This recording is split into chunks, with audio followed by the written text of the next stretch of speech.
We going? Yeah, we're going. Okay, good. I was holding off to see when you would say something. Well, it would have been silent for like the first 2 minutes, and then you probably would have hear somewhere. So Nate died, everybody. Um, that is the unfortunate news we have for you today. His funeral is on Saturday, so if you want to come, it's at 116 Lakeshore Drive, um, Arkansas. I don't know any towns in Yeah, Arkansas. rumor has it was those little goblins from Arkansas that got him. Yep. So Poor guy. Poor guy. But Nate just didn't want to do it. And I respect his decision. I think it was the right decision. If we got to be all in on this podcast, and if that wasn't going to be what he wanted to do, then that's fine. He doesn't have to be here for it. I think the changes we're going to make to the podcast, though, as a result, are going to be very good. The podcast can be a little shorter, and I think they're going to be a little more focused, a little more informational, and hopefully they pique you guys' interest. On top of that, just so you guys know, Nate's still going to be part of helping us write the WEN system. Obviously, the WEN system is what we're working on here with the WEN system podcast, just trying to show you guys how important this is. Moving forward, Kevin and I want to have some guests on. I'll be reaching out to some people. We're going to talk about some guest ideas that we have towards the end of this podcast today. So, yeah, I think it'll be all good changes. yeah, definitely. I think even though it's a little bit time constraint, bringing it down, uh, definitely going to be jam packed with info. So definitely going to be worth the extra buck just to get you guys to listen in, and it's going to be heavy with info. So sit back and prepare to be amazed. I like it. So if you guys didn't check out the blog from, a week and a half ago now, I wrote kind of an interesting one, and it's about this concept called Labanotation. And you might call me crazy, but it's this notation for dance. However, when you look at dance is human movement, and that's what we're trying to do here with the WEN system. It actually came up to me from a business advisor that I have. His wife was a choreographer, and I told him about my idea, and obviously he thinks it's a very good idea. And he was like, "Isn't there something for dance too?" And I was like, "I have no idea." So I looked into Labanotation. I was absolutely blown away. So we all here thought, Kevin, Nate, myself, we all thought that we were geniuses and that, a language for human movement, nobody's ever thought of that. Unfortunately, we were actually 96 years late to the party.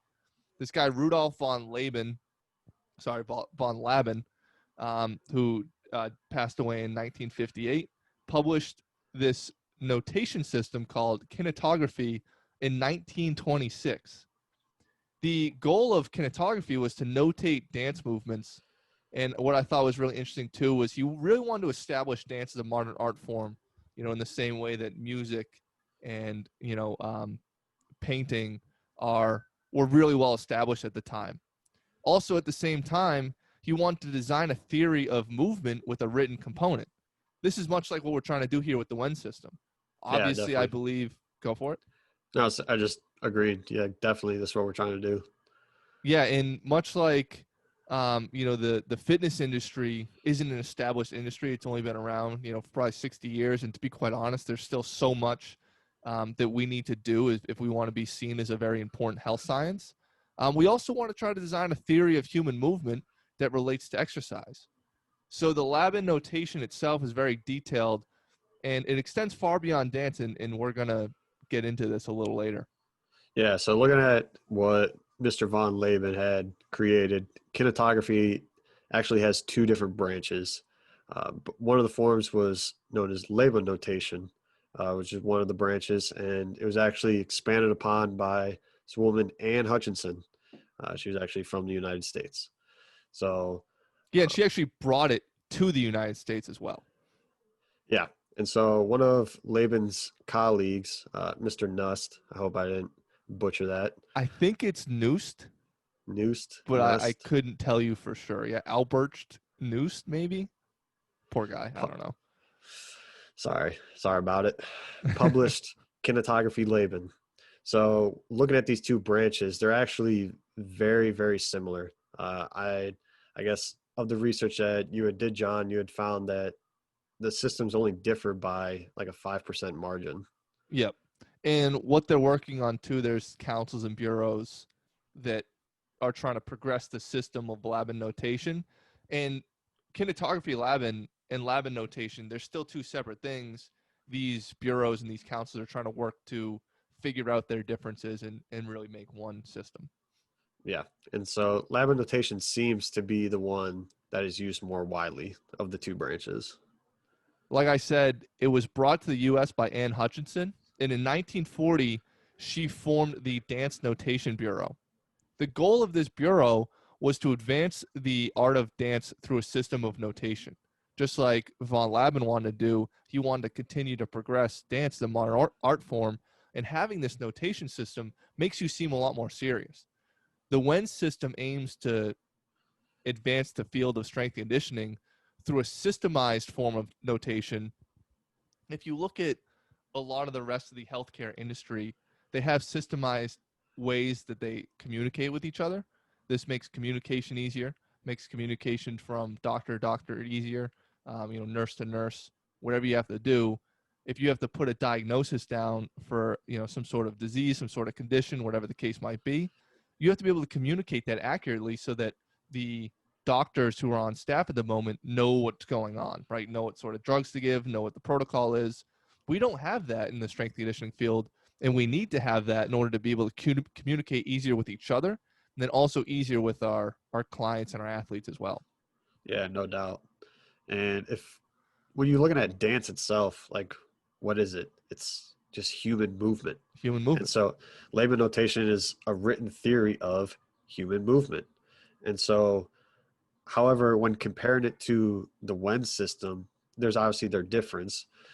When you're looking at what labor notation is, it's actually using symbols and shapes to notate the movement. Meanwhile, you look at the WEN system, we use words to write out the exercises. Yeah. Um, it's also written like a staff form. So if you look at music, you have the staff going across horizontally, but in this case, for label notation, it's not written horizontally; it's written vertically. Like I said, the WEN system's completely word based, and in dance, there's weird movements. And we had this talk before we got on the show. There's movements in dance that they just don't have names, and Right. so to try and think of a name for a certain movement, it it's hard to think of something, but it's an easier way to provide a symbol to say, hey, this symbol associates with this movement. That's a lot easier to understand, seeing that dance is very dynamic, multiple movements. Trying to write something out is not going to be easy for people to understand.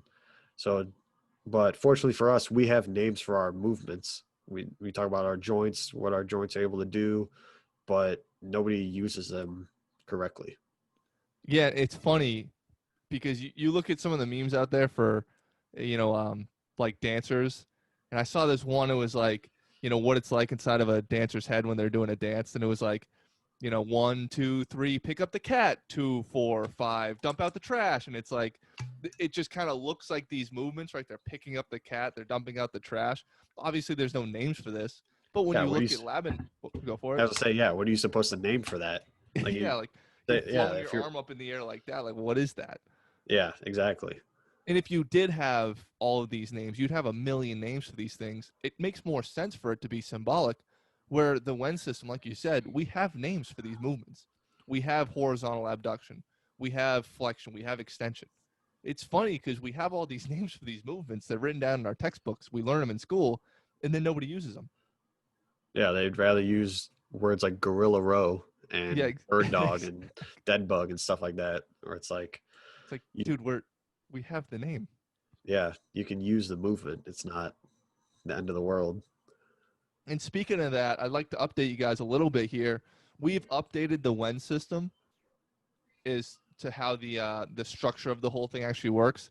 I've been using it a lot lately. Obviously, I use it every single day, and the system we've come upon now is getting really really close to a final product. And I really really like it. So before there was this break between I forget what I did. I put body position at the end, and Yeah. I put a break with using a dash.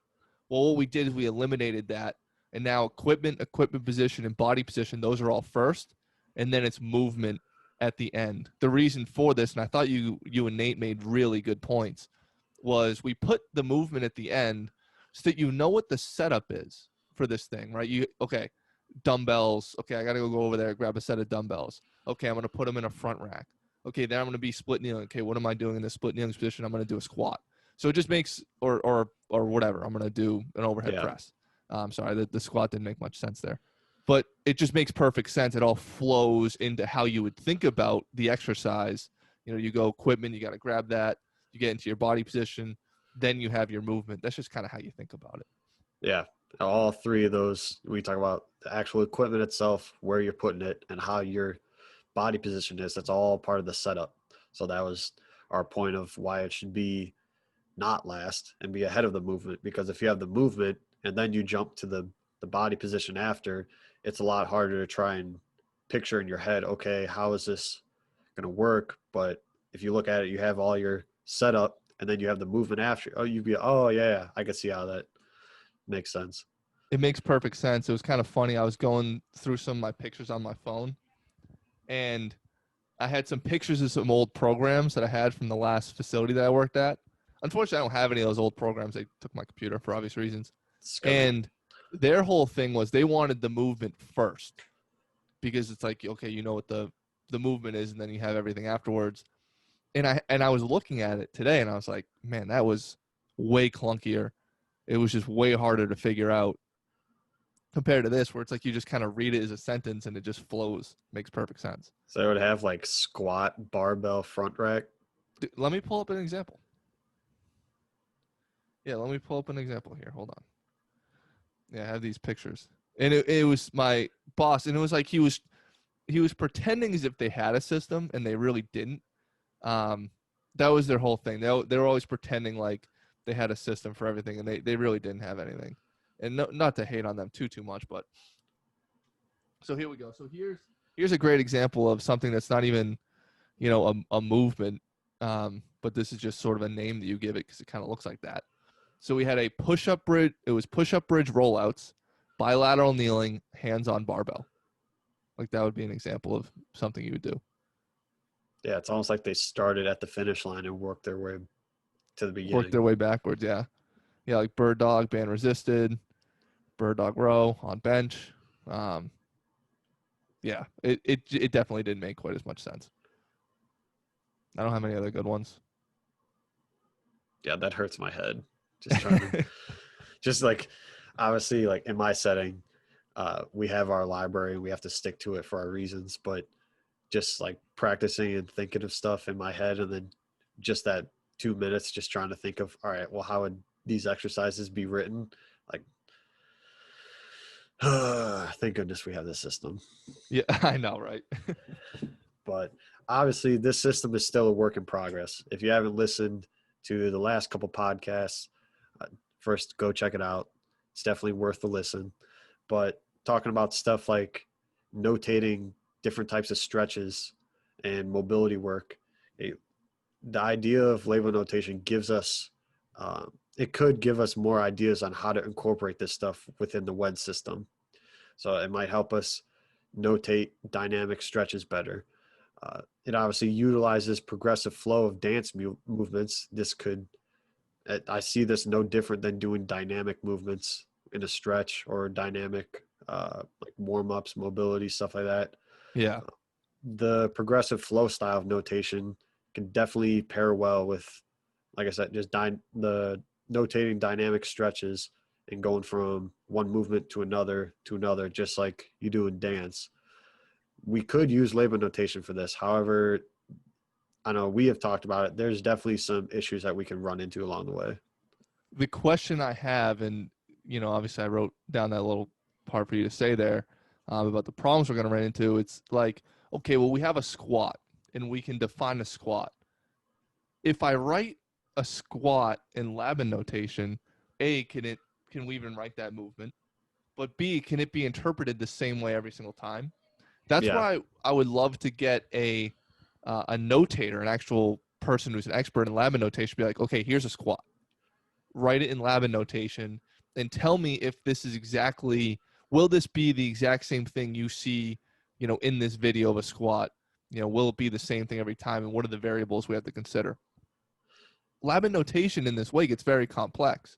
There's this crazy picture on my blog of an actual, like a full, pretty much a full dance in Labanotation. And it's written in these columns. Okay. So it's written in these staffs, and in these staffs, they have columns. But you look at it, so obviously in musical notation, as you go down the sheet, it's numerous staffs, one on top of the other. In Labanotation, it's numerous vertical staffs next to each other. In this picture in my blog, it looks crazy. And the staff can get very cluttered, and you can see that in that picture. There's so many things going on. Because of this being the case, it can get very cluttered. You only have so much time. You got to write these things down. There's so many variables in human movement. There's two forms of Labanotation. There's structural description, which is where you write everything out. It's the full description of the dance, all the way from what the elbows are doing to what the fingers are doing, to the big movements like the jumps and the leaps and that sort of thing. Then there's motif description, which is just the bare essentials. It's just like, where am I going? What is this arm doing? But I don't care about what the fingers are doing. I don't care which way the head's turning. When we look at the WEN system in a practical setting, we need to consider the same things that they've considered in Labanotation, where it's like, okay, here's the full exercise. This is what the coach needs to know, what's going on. He knows the setup. He knows the equipment. He knows the body position, and he knows the movement down to exactly what's happening, whether it's alternating, it's a contralateral, ipsilateral, all these different things. However, if he's just going to say that to an athlete, what's going to communicate the idea of the exercise quickest, especially if he has to just remind an athlete what he's doing across the room? So this is where we have to think of, how can we cut the WEN system down into this motif description type thing, where it's like, okay, all I'm going to say to my athlete is the body position and the movement, or the equipment position, the body position, and the movement. Like, how can I shorten it down as much as possible to be able to coach it, communicate it effectively?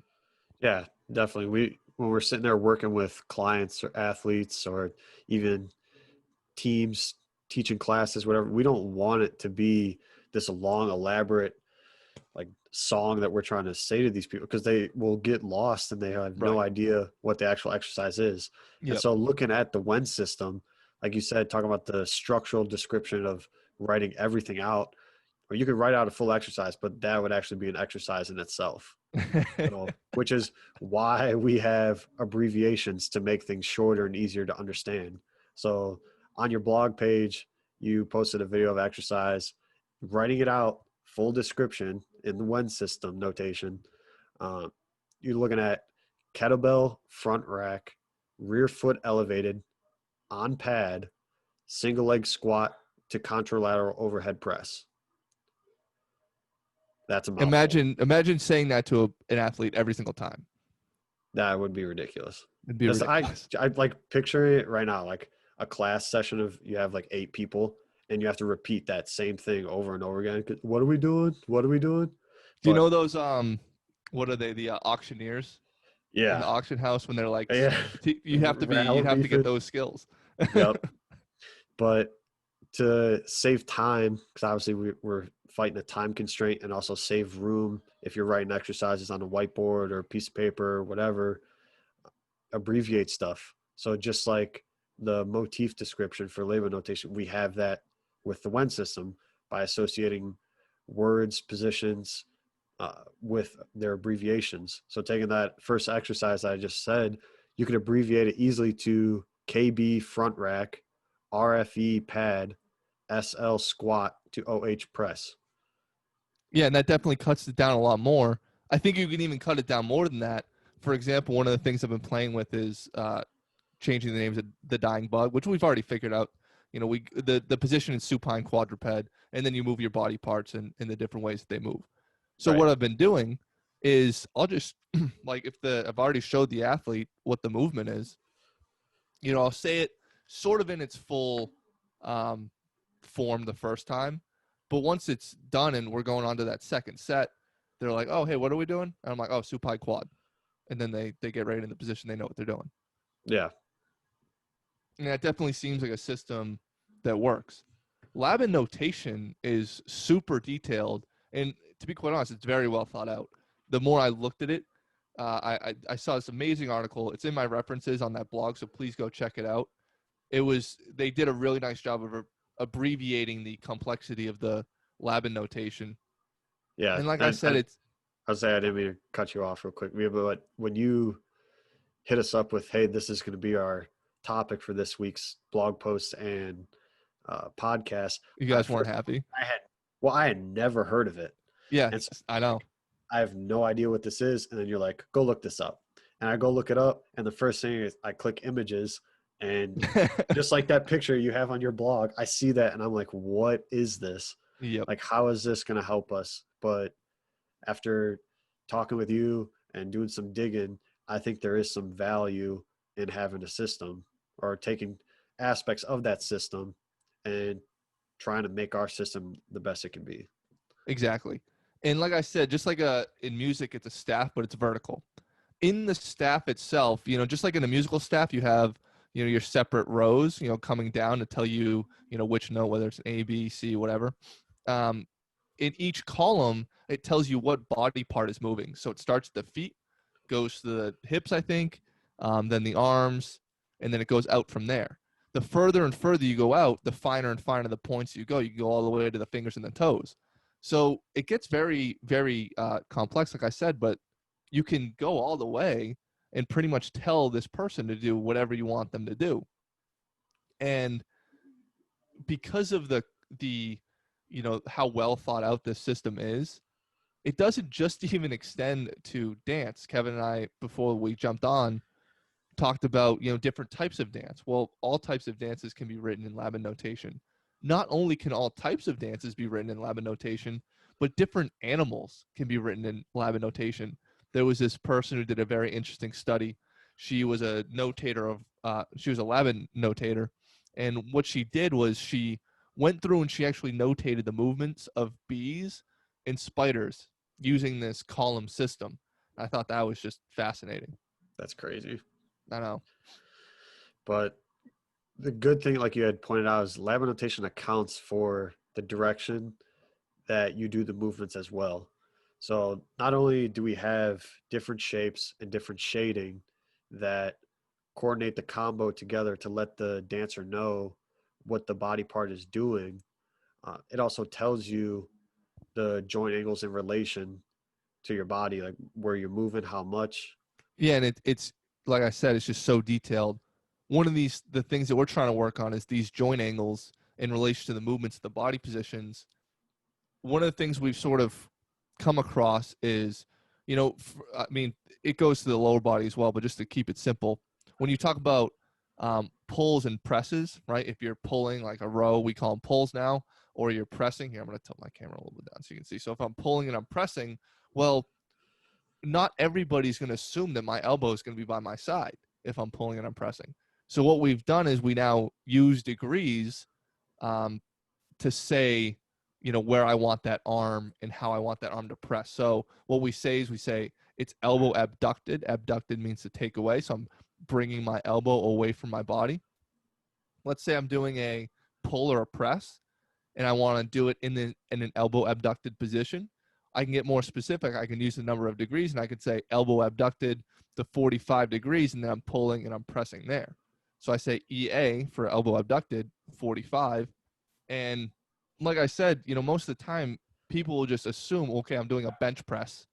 Um, I know how to do a bench press. I do it this way. My hands are this far apart on the barbell. And I'm just going to do my bench press. Well, there's so many different versions of pressing that you can do. How do I know that's what you want? I should be more specific. Right. Changing just like your hand placement on the barbell changes the exercise from more of the tricep dominant to the pec dominant. Yep. So it's like you need that specificity, especially when you're working with people who they benefit more from being in certain positions than others, whether it's Mm-hmm. because of their structure or injury history or whatever it might be. Like coaches need to have that level of specificity to help their clients. Exactly. And in Labanotation, this is actually accounted for by Mr. von Laban, who actually used an integrated system within Labanotation that provided directional symbols to let the dancer know what degree a gesture should be done. So an example of this is like trying to relate it to exercises. You talked about shoulder abduction, so stand upright and lifting your arm up out to the side.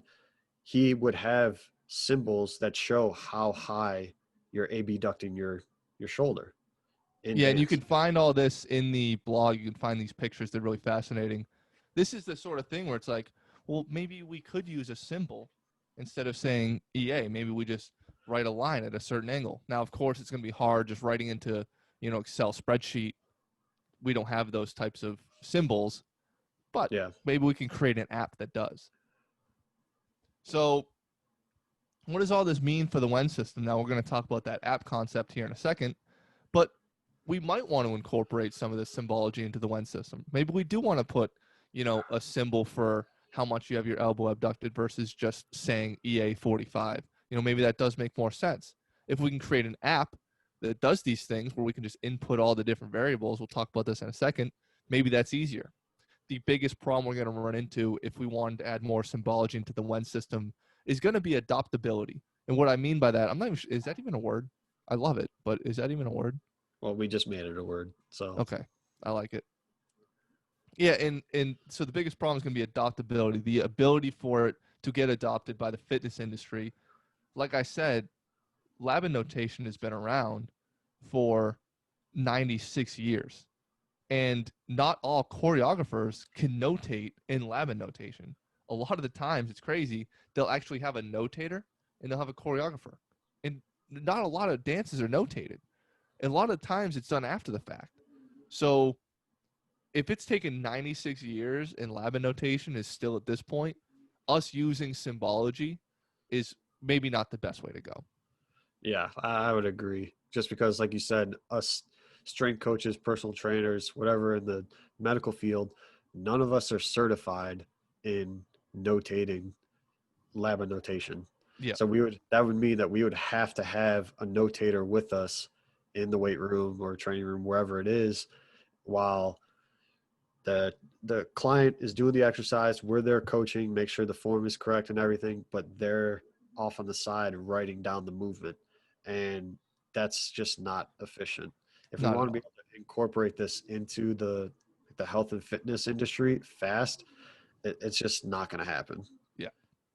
So plus we already write movements and have movements already. For like we have the names for the movements. We learned it in school. Yep. Why are we trying to reinvent the wheel? Yeah, and this sort of goes both ways. It's like, why are we reinventing the wheel when it comes to movements in the first place? We already have all these movements. We have shoulder flexion. We have this. We have that. Why are we saying dead bug? Why are we saying pal off? Why are we saying these things? We reinvented it backwards, but maybe we shouldn't reinvent it so far forwards because, like I said, we already have all these names. Labanotation, so just continuing the conversation about the future of the WEN system, thinking about Labanotation and what it's done, is Labanotation has bureaus and foundations, councils that want to continue to progress the system forward. I'd love to get on the phone with these people and have a conversation, have them on the podcast. We're definitely going to do that soon. But right now, the WEN system just has, us three jabronis, as you would love to say, Yep. just writing this thing down sort of haphazard and trying to figure it out ourselves. Fortunately, we're not that dumb, but we're definitely not a whole bureau of a whole bunch of people collaborating on the same thing. We need to start considering the future of the WEN system, getting more people on board, which is why having guests on the podcast um, is definitely going to help get that outreach and then try to get some more ideas into the system. Also, like I said, the Labanotation has apps that help you write Labanotation, right? You can just, one of them's called Kinesign, and you just open the app on your iPhone, your iPad, and while you're dancing, you can just input all the little symbols that tell you what move to do into the staff, and it goes up to staff, and it's just nice and easy to use. I would love to have an app for the WEN system where you can just input the body position, the equipment, the movement, and then maybe even a couple little symbols for the degrees of elbow abduction or hip abduction or whatever it's going to be, whatever symbols we find appropriate, and then it's just plug and play, and then you have your exercise. Yeah, even more of a brain explosion. It's you just like you say, like you have those word banks or banks for body position, equipment position, whatever. Put it all in, hit submit, and then the video of the exercise comes up. I was just about to say that. Wouldn't that be crazy? And like, That what if it wasn't even like we had all the videos? We just like had a system that could like figure out what we meant and then create like a little virtual guy doing the exercise. yeah, That would be wild. that'd be nuts. That would be so sick. And but Except I mean, who would we use as the demo though? definitely not Nate. Ouch. No, we got to get like a few professional athletes, like Serena Williams and somebody else Woods. crazy. Yeah, Tiger like Woods, Mike Tiger Trout. Woods, Odell Beckham, just Yeah. freak athletes who do things perfectly all the time. I'm actually having dinner with him tomorrow, so Odell? I'll ask him. Yeah. Are you really? No. I was like, what? So I don't know the life that you live. Not that fancy. Not that fan. Well, yet. Getting there. Maybe tomorrow. But yeah, I mean, that's all we got for Labanotation. I mean, I think it's a fascinating thing, and I'm really excited to explore it further with, somebody who actually is an expert in this field. Yeah, it'll be. I think to me the interesting one will be whether we have someone on or not, but giving them exercise, like you said, like give them a squat, give them a push up, give them something, Yeah. and for them to use their system to try and notate it in that way. Yeah. Just to see, and it'd be also cool to see, like you said, when you talk about like you have the Spark Notes version and then the full version, like how detailed do they actually get when you're looking at a push up, and what's the quick route to write Yep. push up. Yeah, and I'm definitely excited to dive into that. I have some ideas on how we're gonna, shorten the whole thing, but that's gonna be next on the task list. I think we should think about that sooner rather than later. Agreed. I want to just say real quick, next week's topic is going to be about core training. So it'll be a good one. I've talked about core training in the past on the blog, but haven't really got the chance to talk about it on the podcast. So I definitely want to dive into that a little bit. And then, of course, how it relates to the WEN system and all that. I want to ask you, too, I found this really good article on rotation stuff. Yeah. Like all the slings, the oblique slings. And I wanted to see if, obviously I've already written the core training blog. Would you be down to do that next as a topic? Because I thought I'm going to send you the article. I'm not even done with it, but it's a really good one. Rotation. Yeah. Rotation as far as like just from like abdominal musculature. Are you talking about like systemic, like everything that goes into it? Yeah, everything that goes. Well, not of course not everything that goes into it. I kind of want to do like a shortened version of this article. Again, I'll send it to you. It's all about the body slings. Yeah, I thought it was fascinating. It's actually changing how I approach programming. Yeah, definitely. Cool. Sweet. Well, that's it, everybody. For the WEN System podcast this week, we talked about Labanotation, and just get ready to see some of those cool changes pop up in the WEN system coming to a store near you. Free 99.